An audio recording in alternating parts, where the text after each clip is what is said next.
کیا پاگل ہو گئی ہوں؟ ہاں پاگل ہو گئی ہوں۔ اتنا کہہ کے ہنزا نے اسے دوبارہ ٹیشو پیپر کا باکس مارا جو بازل کی ٹانگ پہ لگا۔ ہاں ہنزا لگ رہی ہے یار۔ ہنزا نے جب دوبارہ ٹیشو پیس اٹھایا اور بازل کو مارنے کے لیے تو بازل پہ بیڈ پہ چڑھ کر بلینکٹ اوڑھ کر لیٹ گیا اور اس کے اندر سے بولنے لگا، چڑیل لگ جائے گی میرے۔ ہنزا میں نے شو پیس غصے میں ہی وہیں زمین پر پھینکا اور اس کے اوپر چڑھ کر بیٹھ گئی۔ روئی بھی جا رہی تھی اور اسے مار بھی رہی تھی۔ ارے ارے کیا ہوا ہنزا؟ بازل نے اسے اندر سے یہی کہا۔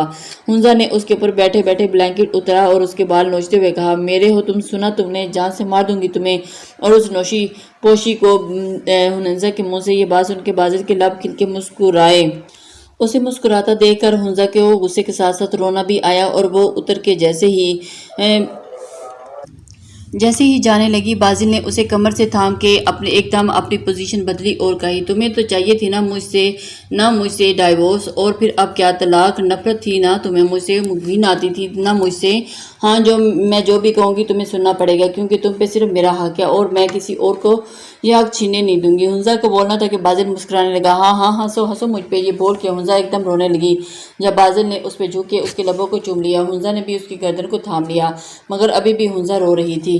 یا بازل نے اس کے لبوں کو چھوڑا اور باری باری اس کی آنکھوں سے آنسو چننے، میں صرف تمہارا تھا، تمہارا ہوں اور تمہارا ہی رہوں گا۔ جھوٹ، تم مجھے چھوڑنے والے تھے اس نوشی کے چکر میں۔ ایسا کبھی نہیں ہو سکتا میری جان۔ بازل کے دل کا ایک ہی حکمران ہے اور وہ ہے صرف ہنزا بازل۔ یہ بول کے بازل ایک بار پھر ہنزا پہ شدت سے جھکا اور کئی مہینوں کی اپنی پیاس اس کے لبوں سے بجھانے لگا۔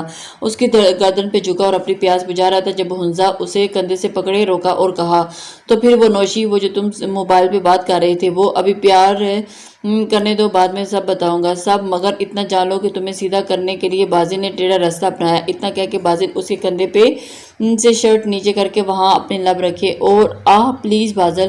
جب بازل کی شدتیں بڑھنے لگی تب ہنزا نے اسے روکا۔ بازل کی لال سرخ آنکھوں کو دیکھ کر ہنزا نگاہیں جھکانے پر مجبور ہوگی اور دونوں پھر ایک دم سے اتنے کلوز تھے کہ وہ بس بار بار اسے اپنی محبت کی شدتیں بڑھا رہا تھا۔ بازل نہ چاہتے ہوئے بھی کبھی گردن اور کبھی ہونٹوں پہ اس کے لبوں پر چھو رہا تھا مگر بازل نے وقت کی نزاکت کو سمجھتے ہوئے ہنزا کے اوپر سے ہٹا اور اس کے سائڈ میں لیٹ کے اس کے چپک گیا۔ اچھے کام دھندے پہ لگایا ہے تو نے، نہانا تجھے ہے اور تیری ڈھیلی ڈھیلی شرٹ میں لاؤں۔ سائم کو پچھلے آدھے گھنٹے سے لگی ون میں مال میں گھوم رہا تھا۔ زویان کے کہنے پہ اب چڑھنے لگا۔ ہاں بھائی صحیح ہے، ایک کام بولا ہے سائم بھائی آپ کو، وہ بھی آپ سے نہیں ہو رہا۔ میں زیادہ چل نہیں سکتا ورنہ میں خود ہی ڈھونڈ لیتا اپنی شرٹ۔ اچھا زیادہ ڈرامے نہیں کرو، ڈھونڈ رہا ہوں نا، جو ملے نا خوشی سے پہن لینا۔ ہاں بس کلر اچھے لانا، بوٹوں والے کلر مت لانا۔ زویان کی فرمائش پہ سائم کو تو مانو خون ہی کھول گیا۔ اس نے تب کہ زویان سے کہا، زویان کوئی تو 9 مہینے والی پریگننٹ عورت نہیں ہے جو تیرے لیے ڈیلی شرٹس تو ڈھونڈوں، اوپر سے کلر بھی اچھے۔ لا حول ولا قوت، وہ تو آپ کی بیوی ہوگی، میری بیوی ہوگی۔ زویان نے اپنی ہنسی روکتے ہوئے سائم سے یہ بات کہی تو تصویر میں اس کا چہرہ لاتے ہوئے اپنی ہنسی روکنے لگا۔ سائم نے ایک بار پھر دانت پیس کے کہا، کوئی بہت بےہودہ اور بے شرم انسان ہے، مجھے آج دلی ہمدردی ہو رہی ہے۔ اپنی بہن سے فون رکھ اب۔ ہائی نو سوچو ہے کہ کھا کے بلی حج کو چلی۔ جگہ گرم حلوہ کھانے کے بعد آج سائم بھائی کو ٹھنڈا حلوہ چاہیے۔ زویان کی بات کرنے کا ہی اثر تھا کہ سائم ایک دم سے اس کے ٹونٹ کرنے پہ ہی اس پہ سائم نے اسے جواب دیتا۔ سامنے کو منظر دیکھ کر اس کے لب تھم سے گئے۔ ہیلو سائم بھائی، لگتا ہے کال کاٹ دی۔ زویان نے خود ہی اندازہ لگاتے ہوئے کال کٹ کر دی۔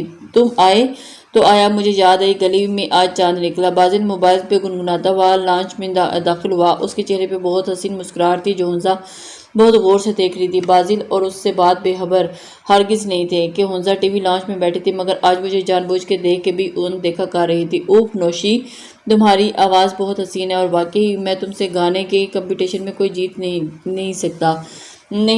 واقعی تم دل میں گھر کرنے کی صلاحیت رکھتی ہو۔ میں تو سوچ ہی رہا تھا کہ تم میری زندگی میں نہیں آتی تو نہ جانے میرا کیا ہوتا۔ ہاں میری جانو، چلو نہ جاؤ جہاں تم بولو۔ بازل اپنی دھن میں بولے جا رہا تھا اور ادھر ہنزا کا سانس لینا مشکل ہو رہا تھا۔ اس نے فوراً اپنے کمرے کی راہ لی اور اس کے کمرے میں جاتے زور سے دروازہ بند کرتے بازل کے لب کھل کر مسکرائے اور اس نے فون پہ موجود نوشی سے کہا، کام ہو گیا نوشی، بس آج آخری کیل اس تابوت میں ٹھونکی ہے۔ آج گھر میں کوئی نہیں، صرف بازل اور ہنزا تھے۔ عطرت اور ندا بیگم کو چلی گئی تھی اور باقی سب گاؤں کی طرف گئے تھے۔ کل آنا تھا، کس کی شادی تھی وہیں؟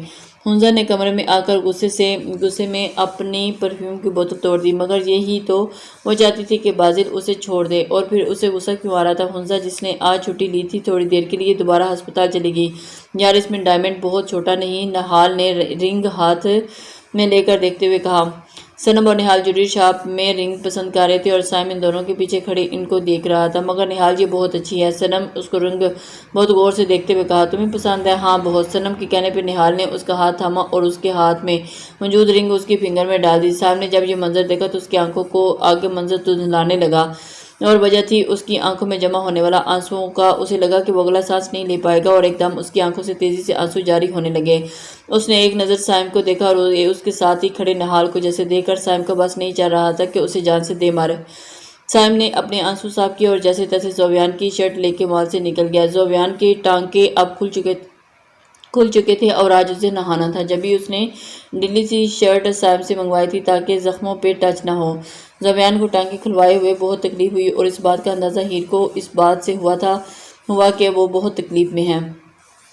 اس نے بہت طاقت سے ہیر کا ہاتھ تھاما ہوا تھا اور ہیر کا دل شاید اب پگھلنے لگا تھا۔ ایک ہفتے سے زوبیان کے ساتھ اسی کمرے میں تھی، اور جب تک اس کے کمرے میں رہتی زوبیان اسے اپنی نگاہوں میں رکھتا اور مسکراتے رہتا۔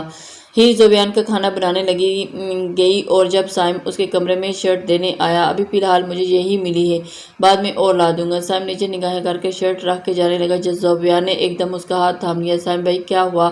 کچھ نہیں، مجھے کام ہے، بعد میں بات کرتا ہوں۔ سائم اپنا ہاتھ چھڑا کے دوبارہ جانے لگا جب ایک بار پھر زوبیان نے اس کا ہاتھ تھام لیا۔ اور پھر دیکھے میری طرف کیا ہوا؟ زوبیان کے پوچھنے پہ سائم نے مال میں نہال اور صنم کا آنکھوں دیکھا منظر اسے بتایا۔ زوبیان دیکھ سکتا تھا کہ سائم کی آنکھوں سے ایک بار پھر آنسو گرنے لگے۔ سائم بھائی مجھے ایک بات کا جواب دے دے آج، سچ۔ ہاں پوچھو۔ محبت کرتے ہیں صنم سے؟ یہ سوال تم پوچھ رہے ہو جو سب جانتے ہو؟ مجھے جاننا ہے آپ کو محبت ہے صنم سے، اسے شامل کرنا چاہتے ہیں اپنی لائف میں؟ ہاں محبت نہیں، عشق ہونے لگا ہے۔ اس سے نہیں جی سکتا، اور اس کے بنا اسے کسی اور کا ہوتے نہیں دیکھ سکتا۔ تو پھر جائیں آج اسے بتائیں کہ آپ سے غلطی ہوگی، منائیں اسے، بتائیں کہ آپ محبت نہیں عشق کرنے لگے ہیں۔ مگر وہ نہال کے ساتھ ابھی رنگ انگلی میں پہنی ہے اور اسی کے ہی ساتھ وہ گھوم پھر رہی ہے۔ نکاح نامے پہ سائن تو نہیں کیا؟ آج گھر خالی ہے اور آپ اور ہیر اور صنم ہیں۔ سب گھر والے بازل کی فیملی کے ساتھ کسی گاؤں میں گئے ہیں جو ریلیٹیوز دونوں فیملی کے تھے، اور وہاں بازل بھی اپنا آج معاملہ کلیئر کرنے والا ہے۔ آج میرا بھی کچھ ایسا ہی ارادہ ہے، آج اس قصے کو فائنل کر دیں بھائی۔ یقین سے تو مانگی دعا بھی تقدیر بدل دیتی ہے، پر پھر بھی تو صنم کا دل جائز۔ زوبیان کسی بھی صورت ہیر کو نہیں چھوڑ رہا تھا، اور ہیر کا لگا اس کا سانس رک جائے گا، اور اس نے پوری طاقت کے زوبیان کو خود سے دور کیا۔ پاگل ہو گیا کیا؟ ہیر نے لمبی لمبی سانس لیتے ہوئے کہا، غصے میں کہا، اور واش روم سے چلی گئی۔ زوبیان نے ہیر کے جاتے ہی ایک لمبی سانس لی اور یہ مانا کہ واقعی اس کے کسی کا دورانیہ کچھ زیادہ ہی لمبا ہو گیا تھا۔ زوبیان نے باقی کا نہانا خود کیا، اور یہ سوچتے ہوئے کہ کیا پتہ ہیر اسے معاف کرے گی یا نہیں۔ زوبیان جب باہر نکلا تو ہیر کمرے میں نہیں تھی۔ ہیر کی غیر موجودگی محسوس کر کے زوبیان پھر سے اداس ہونے لگا۔ اس نے بہت بیزاری سے اپنا ٹراؤزر بدلا اور ساتھ ہی بڑبڑانے لگا، بہت بڑا ہیرو سمجھتا ہے زوبیان تو خود کو، بہت ہی کوئی ہینڈسم ہے تو جو اپنی بیوی کو کس کرے گا، اسے پیار کرے گا، وہ تیری ساری غلطیوں کو بھلا دے گی۔ زوبیان پتہ نہیں کیا وہ منہ میں بڑبڑا رہا تھا۔ یہ دھیان دیے بنا ہی ہیر اس کے کمرے میں اس کے لیے گرم گرم کافی لے کے بیٹھی تھی اور مسکرا کے اس کی باتیں سن رہی تھی۔ اور اگر آپ کا بڑبڑانا پورا ہو گیا ہے تو کافی پی لیں۔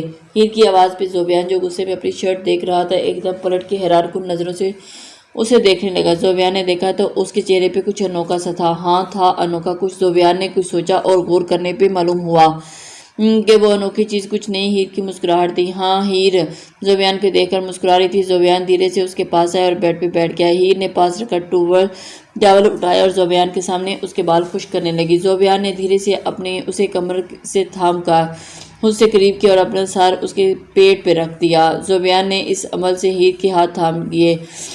زوبیان نے نگاہ اٹھا کے ہیر کو دیکھا اور اسے ہی دیکھتی رہ گئی، مگر اس کی آنکھوں میں آنسو تھے۔ زوبیان کو پتہ تھا کہ اس کے رونے کی وجہ۔ زوبیان نے اس کے ہاتھ سے ٹاول لے کر سائڈ پہ رکھا اور اسے اپنی تھائی پر بٹھا کر اسے کمر سے تھاما۔ ہیر نگاہیں نیچے کر کے مسلسل روئے جا رہی تھی۔ زوبیان نے اس کے گیلے لمبے بال جو اس کے چہرے پہ تھے کان کے پیچھے کرتے ہوئے کہا، ہیر ادھر دیکھو میری طرف۔ زوبیان نے بہت ہی پیار اور آہستگی سے اس کے کان میں سرگوشی کی۔